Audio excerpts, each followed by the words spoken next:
Hello and welcome to Saturdays with Christian Finnegan, where I wrap up the week with one of my favorite people who puts it in a way that very few others can. I always love his perspective, his ideas, his humor, his thoughts, his morality, his values, all of it. We love Christian Finnegan. He joined us out at Pod Jam in Vegas, so we talked about that. We talked about the stock market crash. We talked about a lot more in this conversation. I think you're going to really like it. As always, you should go subscribe to newmusicforolds.substack.com, which is Christian's awesome Substack, and you can sign up for a paid subscription and support him there. Follow him on all the social media and all the rest. I try to do this most Saturdays. I don't get him every Saturday. We don't get together every Friday, which is usually when we tape it. But I was real happy that we did this time. So let him know that you appreciate it. Let me know. standupwithpete@gmail.com. Here we go. Saturdays with Christian Finnegan.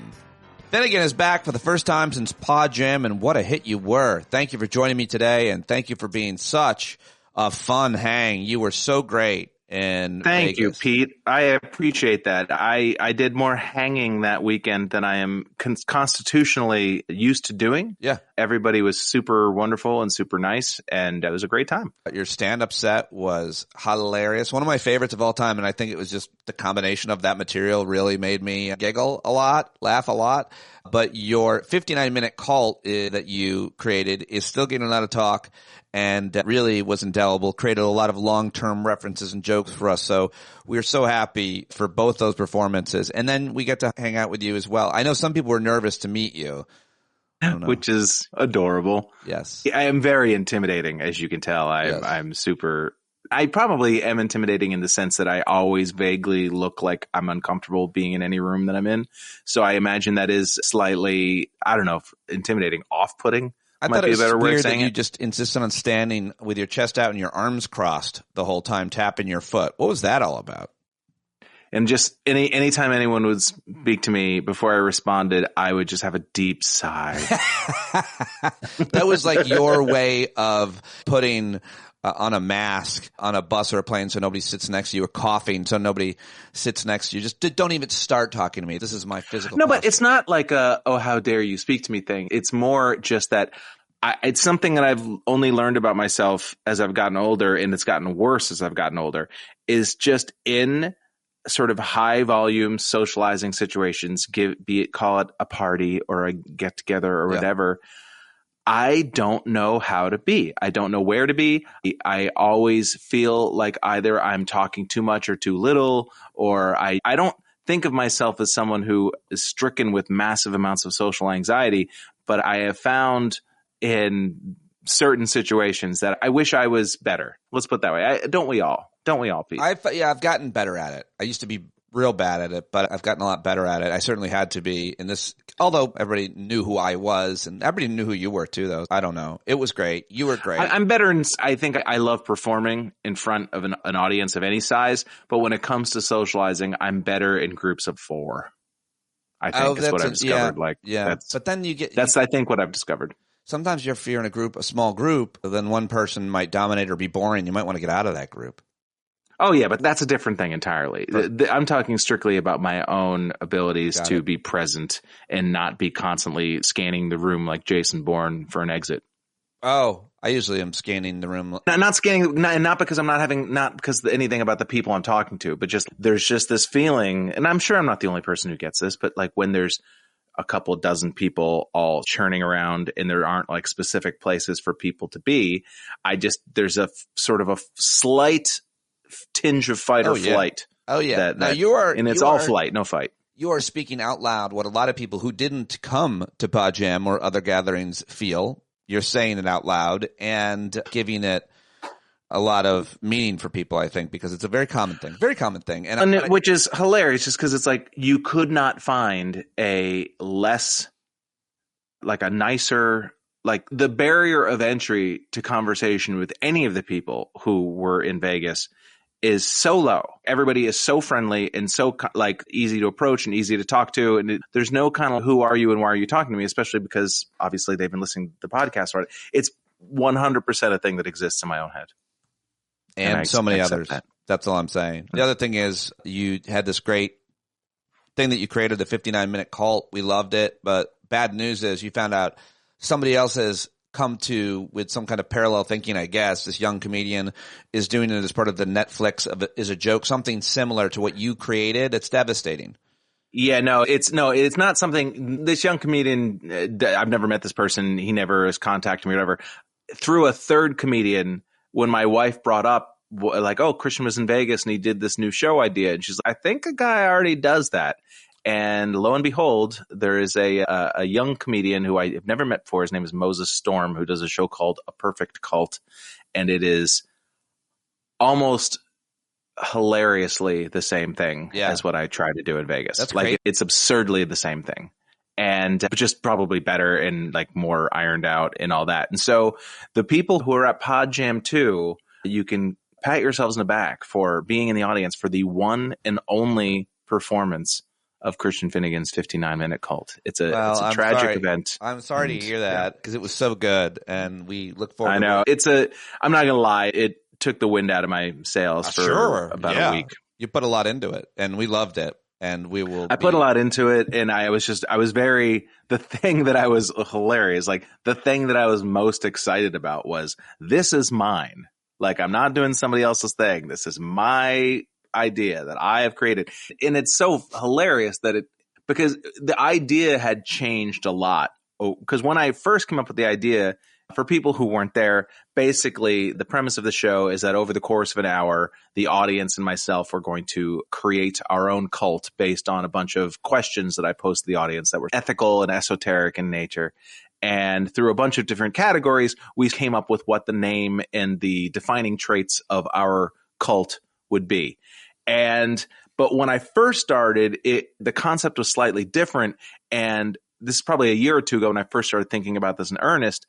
And I had done a lot of Googling and made sure that there was nothing like it. At the time, it was more about designing a god. It was called, for a while, I used to call it the Build a God Workshop. And so I had looked that up and didn't find anything that felt the same. But then over the course of talking to friends and working on it was, oh no, this would be better if I structured it like a cult. And then I never went back and saw, is somebody doing this idea? And in a way, I feel very fortunate that I did not devote more time, and also that I didn't do this in any sort of public forum where it looked like I was trying to profit off of an idea that is clearly someone else's. Well, it's still your idea, but it's still an idea, but it's like you can show up you can plant your flag in a piece of land and you think you're the person who found it. But if somebody walks up and says, yeah, I'm sorry to bother you. This is Cape Cod. This has already been discovered. Greenland. Just because you didn't know it was Cape Cod, it does not mean it is no longer Cape Cod. I don't know what you're gonna come up with next. I'm excited. I'm a huge fan of Christian Finnegan. Many of us are, but we are getting together at the end of summer. It's just been announced. Farm Jam at our friend Kevin Richburg's farm in upstate New York. You love the Finger Lakes, and it's going to be right up there. There's going to be a lot to do. It's going to be a 3-day experience, similar to Vegas, probably without all the performances because we probably won't have money to pay people. But either way, we're going to find a way to have a good time. So you guys are invited, of course, to come by. I am excited. I'll be bringing a bunch of merch, T-shirts that say "Get Fingered" on it for the Finger Lakes. Yeah, I love it. Stand up farm jam, get fingered. I think it'll be a huge hit. I just love the idea of you being behind a table outside with shirts. Yeah, I love the idea of you being industrious and trying to support your career in any sort of monetizable merch. way. He has merch wherever he goes. He just breaks it out.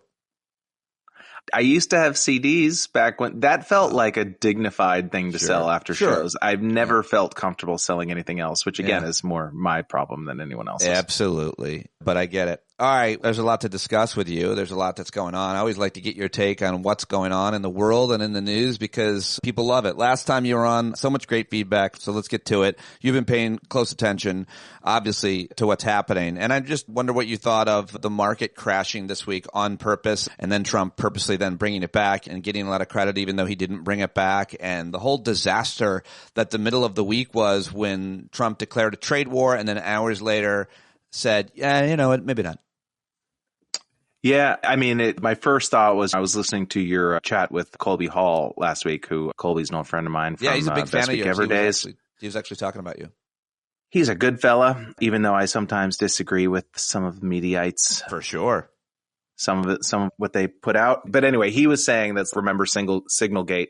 And my first thought is just, yeah, man, this is the business model. This is the MO, is just the constant stream of outrage where you just don't even have your time. You don't even have any time to sort of not even investigate, but even make a stink about a problem to where it's going to penetrate and get to people who aren't news watchers. These things take a few weeks of constant drumbeat of discussion to really penetrate the public at large.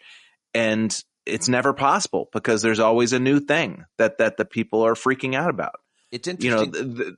The Signalgate itself is literally the biggest political scandal of my lifetime. And I don't mean to say that it sounds hyperbolic, but when you think about all the tentacles of it, you think about all the permutations of it and think of how many investigations and how many tentacles Benghazi had, which is a bad event that happened, but is not a giant scandal of malfeasance and lying. Absolutely. And but all the people who would maybe spend the next 6 months really digging into the Senate and Signalgate House shit. did investigations into it, and Fox News and right-wing media talked about it every day. Absolutely. And Signalgate is far worse than anything you saw in the Obama or Biden administrations. I think it's more than fair. And so I worry the same thing is going to happen with the stock market thing, because very clearly some people are saying that the whole point of this was to tank the market, to let rich cronies buy up cheap debt or cheaps buy the dip, so to speak, and then reap the rewards once Trump announced that he was calling a 90-day pause. I don't really give him that much credit. I think he just acts instinctually. But I think the reason that you haven't seen like Wall Street just straight up come at this guy and say this guy's got to go or whatever is because like, all right, at least we can make a few $1 billion off of his being an idiot. Like we can cash in. And so there's so much insider trading that happened over this. And it wasn't even disguised. He literally the morning of the reversal posted good time to buy. And so that is as big a scandal as I've seen in my lifetime. And yet that'll just get thrown into the chum. It'll just get thrown into the compost bin with Signalgate and everything else that happens. There should be investigations into insider trading. There should be an investigation into that for sure. There should be an investigation into what the planning here was. It would seem that nobody had any idea. Anybody who represents the president, and this happened during Trump 1, but his trade representative, that guy we saw testifying for the first time who looked like he fell out of an MMA tree. And then, of course, the Secretary of Treasury, Bessant, and then the Secretary of Commerce, that sycophant, Howard Lutnick, not to mention Peter Navarro, who apparently was basing a lot of his analysis on trade on a fake economist whose name was his with different letters. Did you hear about that? Yeah, an anagram was Ron Vara. And if you rearrange the letters in Ron Vara, you get Navarro. How about that? Funny. It just, this is the thing. He's not a real person. That's not a real person. He was in jail this time last year, and now he's making up a person. This can't be happening for real this way because it's too, if you wrote it in a writer's room, he made up an economist with his own name as a. Yeah, and that's what I'm saying. The level of hubris, hubris implies a downfall. So the level of just lack of shame, and to think not only am I going to do this, I'm going to make up this economist and cite him, and I'm just going to just completely invent this person out of whole cloth. I'm not even going to make it hard to figure out. It's going to be so obvious, and it's just so absurd. Just the same way that it's like John Barron, and then he names his son Barron. It's like, okay, if there was ever any doubt that Donald Trump used to use the fake name John Barron, the fact that he then named his son Barron is probably a pretty good clue. But I wish that I could go through life just with that level of arrogance, carelessness, carelessness of just blithe.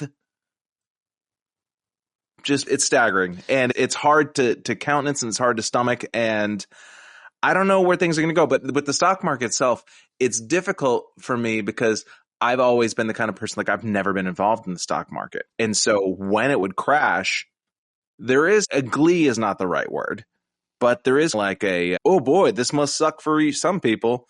Not, and of course now I'm older and I realize that eventually it will. When the stock market goes up, not everybody is helped by that. When the stock market goes down, everyone is hurt by that. And because the money that is being lost at the top, that will trickle down. The savings and the money doesn't trickle down, but the debt and the cost and the pain always trickles down. And so I know that. But now my wife actually did take a chunk of our money and put it in the stock market. So I actually do have skin in the game in a way that I didn't used to. And so there is a part of me that just wants to just crash so hard that people have to step in and say, this guy's got to go. Because sometimes I worry more about the frog in the pot of boiling water scenario, where things just get a little bad, and it's just, we end up in a depression through incremental. You'd like to see the frog explode in a microwave. Part of me feels like that's the only thing that would make people act. Yeah. Because I think to myself, these business folks, they don't give a shit that people are being disappeared and sent to other countries in prisons in El Salvador.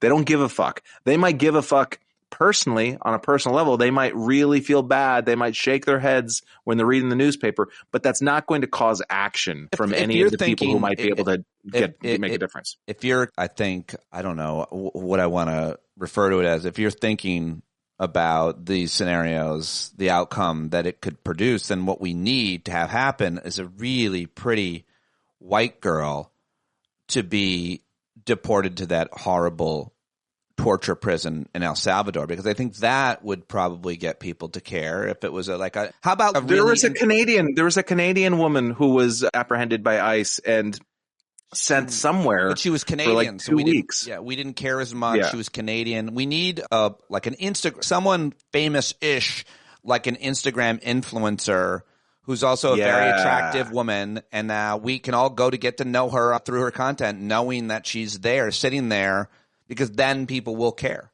and then people will do. You're looking for a Natalie Hollowell type figure. Yeah, but she just went. Hollowell. She. Yeah, sorry. Something like that. I do think if it was somebody that, why do we not care about this guy? Obviously, we don't care about him because a lot of people think he did something wrong. And even if he didn't, he shouldn't have been here. And even if he didn't, even if he wasn't, he's a brown guy.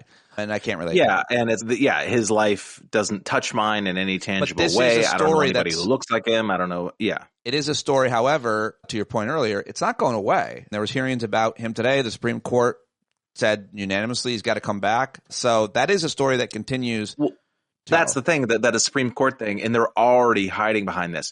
They're saying that they need to facilitate his return.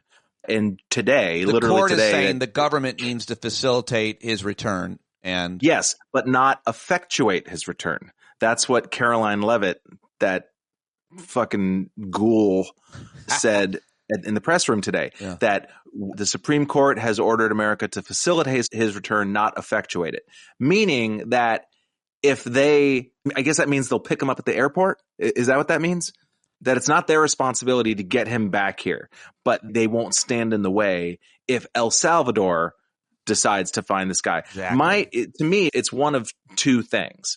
It's one, either they can't find this guy, that it's so slapdash and so disorganized, which again is weaponized incompetence. I think that's part of the point, is to make this so sloppy that it acts, in their minds, it acts as a deterrent. I don't know if I would give them the credit that that's part of the point, but either way, it is true. Yes. Or it's certainly not it's not a flaw. It's a bonus that it's slapdash and disorganized. For sure. Two, he's not dead, because I know he's speaking through his lawyer. Okay, so no, they do know. I'm going to go back on that. He's releasing statements through a lawyer, so they do physically know where he is. Or two, I think this is the real answer, is that they just know that they can't go back. There's only forward. There's no back. They can't admit any wrongdoing, because then the whole house of cards falls down. It's like they have to maintain that they can't admit that they fucked up, because if they admit they fucked up once, then, well, you fucked up here and you fucked up there. What about this person? What about that person? This is just like that other case. And they don't want to set the precedent of, we made a mistake and we're going to fix that.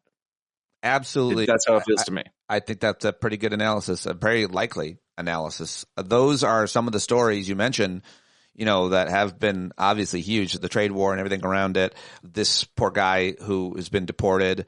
I wanted to ask you if you've been paying attention to online, much less if you've heard or seen, God forbid, anything with your own eyes in New York City. All of these apprehensions, abductions, disappearance. I've seen so many different videos of dumb-looking guys wearing flak jackets that say anything from police to Homeland Security to anything else, knocking on doors, going to workplaces, abducting people apparently, or arresting them on mass transit. I saw one from the subway, and I don't know what's real. I just know I've seen several of them.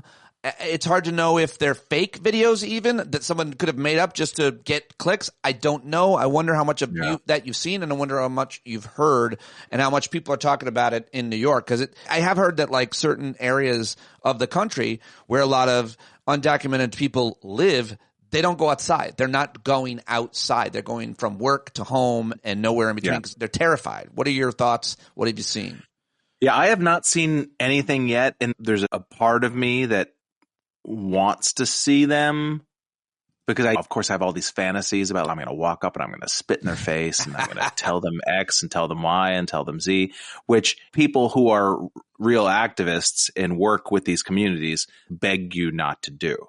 Like they tell you, like, document it on your phone, but don't, it's not helpful to start a riot over this. I understand that, but I want to be the hero of my own story. And I want to feel like I would react towards these people with the proper amount of disgust and disdain, and that they would let them know. I've tried to think of what are things I could say to these people that they would really take home with them, like that would make them feel bad when they got up tomorrow morning. That's really just to remind these people, just, you don't have to be this person. Like 20 years from now, you're going to look back on this and you're going to feel, which of course is me projecting my morality onto these people. These people all think they're righteous. At least but sometimes you'll see, like when you see these ICE roundups where 8 people will show up on the street and put somebody in the back of a fucking van. Some of them look like what you would imagine, the sort of G.I. Joe, Dan Bongino looking douchebags. But then there's also a few people who look like they could just be office worker like this. They don't look like wannabe commandos. And those are the people I think I would target. Just, all right, you're not cosplaying a fucking brown shirt. You're a person who has a job and you're trying to do your job and keep your job. But surely you must know that you're the villain right now. Like you've got to know that you are participating in a real disgraceful act. I doubt it. I don't know. Some of them, like when I see like a black or Latino guy or a woman out there, those are the people that I'm just like, come on. Now, granted, I don't want to be the white person, the white guy telling a woman or a Latino person like how they should feel or whatever. But walk me through that cognitive dissonance, please. As an officer of the law, a non-white person.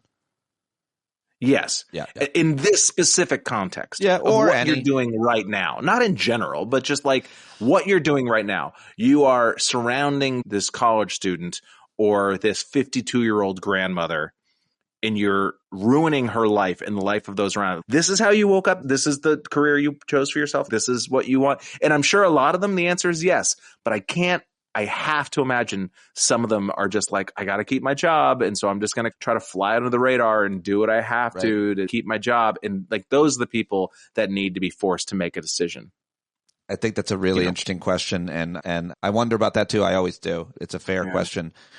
So also wanted to ask you if you have been paying attention to the reaction, the protests, and what your thoughts are around the resistance, the indivisible chapters, and if you've had any participation in those and what you think about it all. Because my simple conclusion was I was out there last Saturday night and I hosted Michael Ian Black up here for a thing, for a talk, and it was great for our indivisible members. And if anything, whether or not we create any change, it feels great to know that there are lots of other people who feel the way you feel. That's reassuring in a lot of ways. I feel like that's what our hangouts are. That's what Pod Jam was. But that's certainly how I felt on Saturday. And I wonder what you think about the resistance movement in general, where it's at. And the only other thing I would say is I feel like there's not a lot of 20s and 30s out there. It's still the movement seems to be still over 40, maybe over 50 white folk. That's what I've seen a lot of. But what are your thoughts about it? Yeah, I don't want to be condescending, like generationally condescending, because Lord knows there were people out protesting when I was 18 and 22, and I wasn't out there with them. There's this idea that all protesters are these blue-haired college students, but as the vast majority of people protest tend to be moms in their 50s and people like that. I don't know what it's going to take. I feel really terrible for Gen Z. Yeah. For a number of reasons. Yep. But in the sense that, like, they think this is what this is supposed to be. Like, this is the world. Else. Yeah. You know, that they don't have. It just makes me realize how easy we had it for so long. Oh, yeah. Like, how many things that we just took for granted as stable foundational elements of not just our government, but also of like our character, as our national character, that we thought we're Americans, so we wouldn't do X, and we're Americans, so we wouldn't stand for Y. And I used to have an idea. People use the term American exceptionalism all the time. And of course, most of the people who use it were using it in some sort of jingoistic or racist way. But in my heart of hearts, I always did think that there was something exceptional about America. And exceptional not as in being better, but just exceptional as being an exception, as being slightly different, in the sense that it was the first, to my mind, to my lack of knowledge, the first country that was defined by a school of thought rather than a ethnic identity. That it was defined on a set of principles and a set of ideas, not just like literally the blood of the people that happen to be living on the land. I'm not saying that other countries don't have ideas and democracies and all that. Of course they do. But they generally are administering democracy or whatever form of government they're administrating on the people who live there, who are all of some sort of contiguous racial identity, or generally speaking. Yep. And what I always thought exceptional about America is because there were so many different kinds of people here that there's always going to be racial tension that didn't exist in other countries, but that also kept us honest in some way. That there was some sort of, that there were guardrails against things like fascism and whatnot, just because there are just too many different kinds of people in this country. There's no way to control. It's herding cats. There's no way to do a functional dictatorship in America because the parts are all too dissimilar from each other. Yeah. And that I no longer feel that way. You can't, it's talking about the protests and being with like-minded people. It reassures you. But growing up, what I'm hearing you're saying, when you looked around the world, who we were aligned with mattered to us. And it was easy for American culture and educators to point to the baddies, but it was close to accurate, right? And I think we were always bad in a lot of ways, imperialist in a lot of ways, but in our lifetime, certainly in the 90s and so on, now we are lined up with all of the worst countries in the world as a result of Trump. We're lined up with Russia we're lined up with our former enemies against our former friends. That was not how we saw it growing up. And I wonder what that looks like to Gen Z, to younger people, that this is their reality, that America has elected, and a huge percentage, frighteningly large percentage of us, really like a cartoon authoritarian and the kind of guy that historians wrote about in the past and the kind of guy that our parents and grandparents certainly knew. He's cartoonish representation of those dictators of the recent past. He even wants to have a military style parade, apparently. Like, everything is typical of the past. Now that's what we have. That's what I'm hearing you're saying. Like, we didn't have that growing up. Now I didn't think that America would stand for it. I didn't, and when I say stand for it, I don't mean take to the streets or anything like that, but I just didn't think the average American would buy in as to the extent that they're buying in. Talk show reality salesman.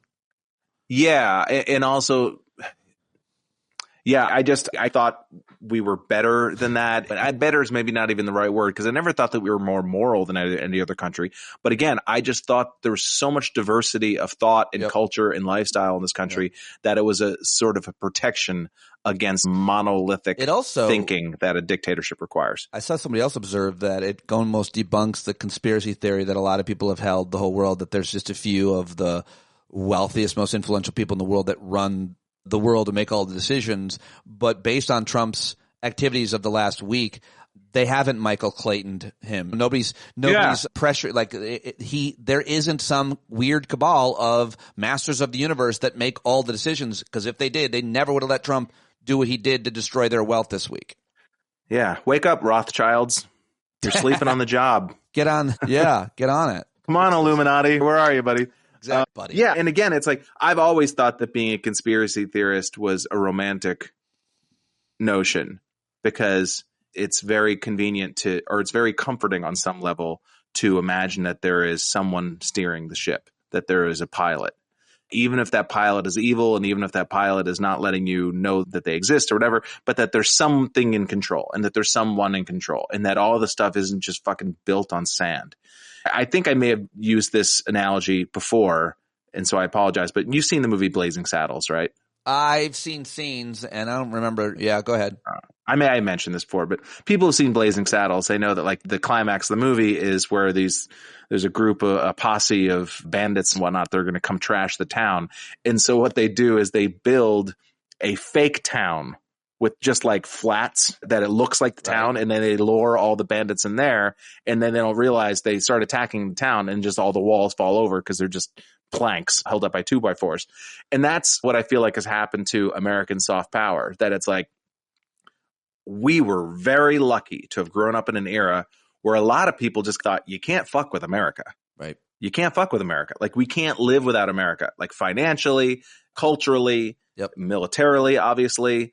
And so much of that was just based on this kind of notion that our institutions were real and lasting. And to me, that is potentially the most damaging part of this whole thing. That even if this stock market thing repairs itself tomorrow, the balloon has been popped. And I think I know nothing. I'm not going to pretend I know shit about the bond market. Let's be very clear about that. But I'm sure you've read some of the news. Oh, yeah. That seems to be what the panic was. Yeah. And that people are, in the past, when there'd be a downturn in the stock market, that people would invest their money in bonds because U.S. debt was like the safest way to store your money. People aren't doing that now. And I think it's because, you're just as fucking crazy as anybody. Now apparently they're going after FDIC. Doge is going after, this is of course what insures the money you have in the bank up to $250,000. They're going to try to run some sort of algorithm to find ways to abuse in that. That sounds like a popular thing to do. Well, that's the problem, though, is I have no idea. I have no doubt that eventually people are going to wake up and just through their own self-interest be like, this has got to stop. But will it be too late at that point? Will they have entrenched themselves to the point where it's impossible to get them out? Finally, did you decide, based on the horrible accident in Manhattan, that you will no longer fly on helicopters this week? Are you selling your helicopter? Admit, what happened with the helicopter? I saw a couple of people posting about it, but I didn't know what they were referring to. What happened? It's a great example of what you've been saying. The fact that a couple years ago, or without Trump, that would have been huge news, and especially in New York. But there's so much flood of crazy stuff going on that we don't even pay as close attention to air accidents. But a helicopter fell out of the sky, killing a whole family in Manhattan yesterday. I think we should blame it on Trump. I'm for it. All these air traffic. I never saw a helicopter rotor fly off a helicopter like that before, only since Trump has been president. Boy, I didn't realize there's footage of it. Yikes. Yeah, it's great. Oh, it's awful. It's awful. I'll be marinating in that misery 5 minutes after I sign off with you. You will be. I love that I just told you about that. You're like, no, I haven't seen it, but I plan to watch it in every angle later. I guess I got to soak in that for a while. It's very true of all of us. That's why you're so good at talking to us. Thank you for joining me. I'll let you go. Is there anything else that you wanted to mention? No, I want to thank everybody once again for coming out to Henderson, Nevada. It's a really great time. And it was, despite the destruction of my big project. It was a fun thing to do, and it was meaningful to me in the sense that it was like something that I'd been working on for a while. And I thought the reason that I hold off on a lot of projects sometimes is because I hate promoting them and I hate trying to lure people there. No, and that's the same as everybody. These people are captives. Pete is bringing an audience for me, and I can abuse them in any way I so choose, and they couldn't have been better about it. It was great. I really appreciate it. It'll be with us forever. There's a lot of references to it ongoing. All right, man. Thank you very much. All right, dude. And there he goes, Christian Finnegan, everybody. Go subscribe to New Music for Olds right now. Go support him. If you haven't already, you can pay him to do something that you get a great benefit from. newmusicforolds.substack.com. We always love when he joins me here, and obviously happy when he joins me to wrap up the week like he just did. Christian Finnegan, thank you very much. John Carroll taking us out as he always does, you bumblebees. And I will talk to you Monday right here. Have a great weekend, if that's possible. In the siren's teeth, you better stand up, stand up. Let the brave meet the challenge, let the weak flee. Oh, you better stand up, stand up. When you're tired of begging, saying pretty please, that's the time you gotta finally get up off of your knees. When you can't see the forest for the burning trees, you got